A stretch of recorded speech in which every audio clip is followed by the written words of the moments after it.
জমজম টাওয়ারে ঘুরতে গিয়ে পকেটে টাকা না থাকায় আমার কিডনি বিক্রি করে শপিং করতে হলো। ভিডিও করতে না দেয় রেস্ট্রিকশন দেওয়ার পরেও আমি ভিডিও করে নিলাম, আমাকে আটকাতে পারলো না। কি কারণে আমাকে শপিং মল থেকে বের করে দেওয়া হয়েছিল, এই সব কিছু নিয়ে থাকবে আজকে আমার ভিডিওটি। সবকিছু জানতে হলে পুরো ভিডিওটি দেখতে হবে আমার। তো দিয়াবাড়ি থেকে রিক্সা নিয়ে 30 টাকা ভাড়া দিয়ে একদম চলেই আসলাম জমজম টাওয়ারের ভিতরে।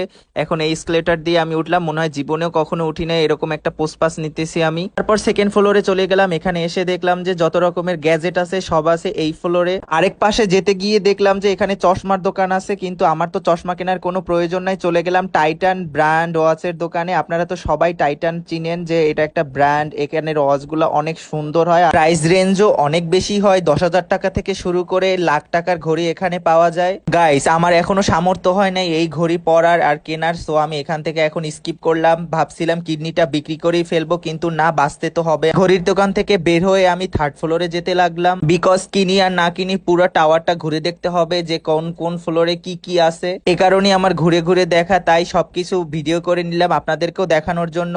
এই ফ্লোরে আসার পর দেখলাম যে এটা লেডিস সেকশন আর মেয়েদের জামা কাপড় গুলো খুব সুন্দর ছিল। অন্য ফ্লোরে গিয়ে দেখলাম যে এটা কিডস জোন। আর এখানে আসার পরে এত খেলনা দেখার পরে আমার মনটা তো একদম ছোট বাচ্চাদের মতো হয়ে গেছিল। এরপর যখন নিজের বয়সের দিক খেয়াল করলাম তখন আমার মনটা আবার বড়বেলায় ফিরে আসলো।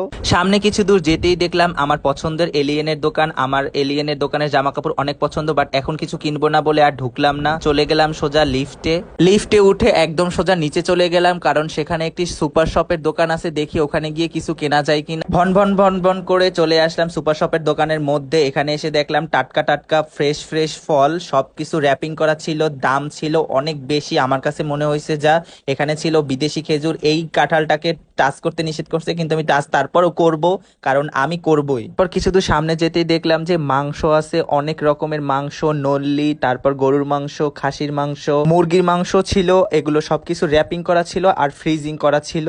তারপর এখানে দেখলাম কোরিয়ানের হট স্পাইসি রামেন। এখানে 2 ধরনের রামেন ছিল। আমি ভাবছিলাম আমার একটি রামেন চ্যালেঞ্জের ভিডিও করব, ইনশাল্লাহ খুব সুন ভিডিও করে আপলোড দিব।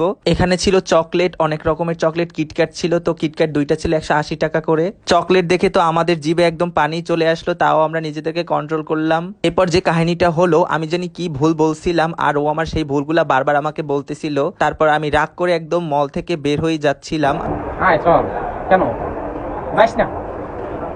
আমাদের এটা পুরোটাই মজা ছিল, এরকম কিছুই হয় নাই। আর যদি হয়ও আমরা 2 মিনিট পর আবার মিলে যাই। তো তারপর আমরা নিচে চলে আসলাম, এসে দেখলাম একটা কোরিয়ান মহিলা রেজার বিক্রি করতেছে আর একটা ছেলে সাথে ছিল। সে সবাইকে বুঝাই দিতেছে যে কয় টাকা কিরকম দাম। দেখে আমার অনেক ভালো লাগছিল। তো ভিডিওটি কেমন লাগলো কমেন্ট করে জানাবেন। দেখা হবে নেক্সট কোনো ভিডিওতে।